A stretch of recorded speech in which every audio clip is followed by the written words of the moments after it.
কুয়েট উপাচার্যের পদত্যাগের এক দফা দাবিতে এখনো অনড় রয়েছে শিক্ষার্থীরা। চলছে আমরণ অনশন কর্মসূচি। এরই মধ্যে দীর্ঘ সময় না খেয়ে থাকার কারণে অসুস্থ হয়ে পড়েছে বেশ কয়েকজন শিক্ষার্থী। একজনের শরীরে লাগানো হয়েছে স্যালাইন। এছাড়াও অসুস্থতার কারণে ৩ জনকে সরিয়ে নেওয়া হয়েছে। একজন শিক্ষার্থী কুয়েট মেডিকেলে চিকিৎসারত আছেন। ২৮ অনশনকারী এখনো আন্দোলনে।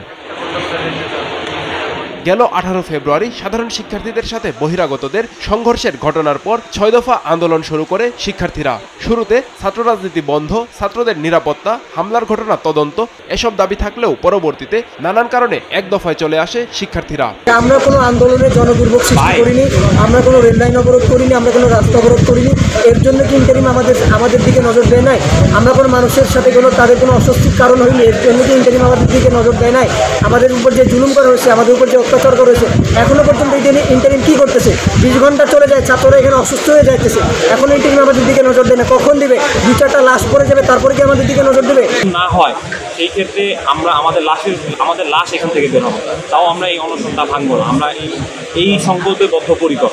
মেডিকেল সেন্টারের চিকিৎসকরা শিক্ষার্থীদের শারীরিক অবস্থা যাচাই করেন। এছাড়া বেলা 12:30টার দিকে অনশনরত শিক্ষার্থীদের দেখতে আসেন কয়েকজন শিক্ষক। আমরা আগে থেকে একই কথা বলে আসছি, শিক্ষার সুস্থ পরিবেশ বজায় রাখার জন্য তোমরা একটু কম্প্রোমাইজ করো, তোমাদের সাথে আমরা বসতে পারি, তোমাদের কী হলে সুবিধা হয় আমরা করার জন্য চেষ্টা করি। উপাচার্যের পদত্যাগের দাবি না মানা হলে অনশন ভাঙবে না বলে জানিয়েছেন শিক্ষার্থীরা।